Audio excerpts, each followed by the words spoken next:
Savol.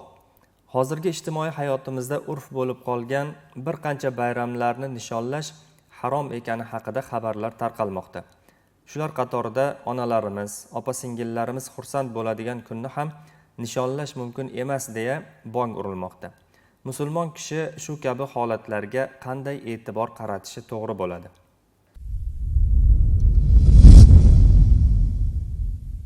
كلام فيه طويل لكن الذي أحب أن أتكلم يعني الذي يريد G'arbga taqlid sifatida baholab, shunga o'xshash bayramlarni nishonlashdan qaytarayotganlarga quyidagilarni aytkim keladi. Siz shu g'arbliklar, yevropaliklar ishlab chiqargan jihozlardan foydalanasiz. Ular ishlab chiqargan mashinani haydaysiz. G'arbda ishlab chiqariladigan uyali aloqa vositasini ishlatasiz.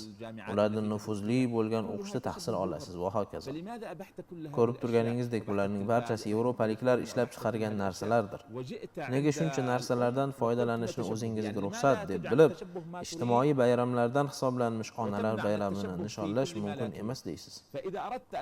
Nega o'zingiz istagan ishni qilishda g'arbliklarga o'xshab qolish haqida gapirmaysizda, sizga ma'qul kelmagan bir ishda bunda g'arbliklarga o'xshab qolish bor deb aytasiz?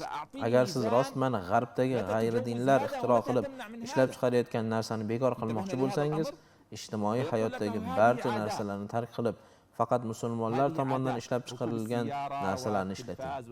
Shu kabi fikrlaydigan insonlarga qarata, bu mavzu doirasida g'arbliklardan nimani olish va nimani man etishga oid ma'lum bir belgilangan o'lchov me'yor ayta olasizmi? Ya'ni qachon bu ish halol bo'lib, qaysi o'rinda harom bo'lishi haqida biror bir qoida bormi deb aytsangiz, ular yuqoridagi kabi g'arbliklarning mahsulotini ishlatishni odatlar deb boshqa ma'noda talqin qilishadi. Umuman olganda musulmon kishi boshqa dindagilarga to'laqonli o'xshab qolishdan qaytarilmagan.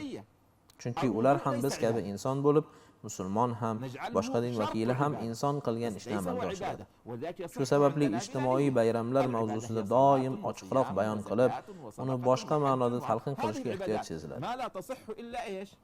Shunday ekan, siz maishiy hayotingizda o'zingizga kerak bo'ladigan narsalarni odatlar deya boshqa ma'noda talqin qiladigan bir paytda biz nega ortida yaxshilik va xursandchilik, qarindoshlik aloqalarini yaxshilashga xizmat qiluvchi bayramlarni yaxshi ma'noda talqin qilmaylik? Bundan tashqari siz o'sha ishlarni odat deb qaytlayapsiz. Biz ham mazkur onalar kuni kabi ijtimoiy bayramlarni ibodat deb aytganimiz yo'q-ku. Biz ham odat deymiz albatta. Qolaversa, faqat niyat bilangina to'g'ri bo'ladigan amal ibodat deyiladi. Agar siz bir ishda ibodat qilishni niyat qilmagan bo'lsangiz, hatto tahorat olishingiz ham ibodat hisoblanmaydi. Shunga ko'ra shariatda niyat qilish ibodatning sharti etib belgilangan. Misol uchun namoz, roza, zakot va haj kabi ibodatlarda ham shu hukm qayd etilgan. Yuqoridagilardan kelib chiqib, shuni aytish mumkinki, tug'ilgan kun nishonlash, onalar bayrami kuni kabi ijtimoiy bayramlarni nishonlashda undan ko'zlangan maqsadga qaraladi. Ya'ni qilinayotgan amal yaxshilikmi yoki qaytarilgan ishmi? Umumiy xulosa qilsak, ijtimoiy bayramlarni nishonlashdagi asosiy mezon bu mazkur bayramlar shariat belgilagan xayrli ishlar doirasida bo'lishi yoki shariatda qaytarilgan amallarni yo'q ekanidir. Shunday ekan, shariat yaxshi deb topgan barcha amalni qilamiz.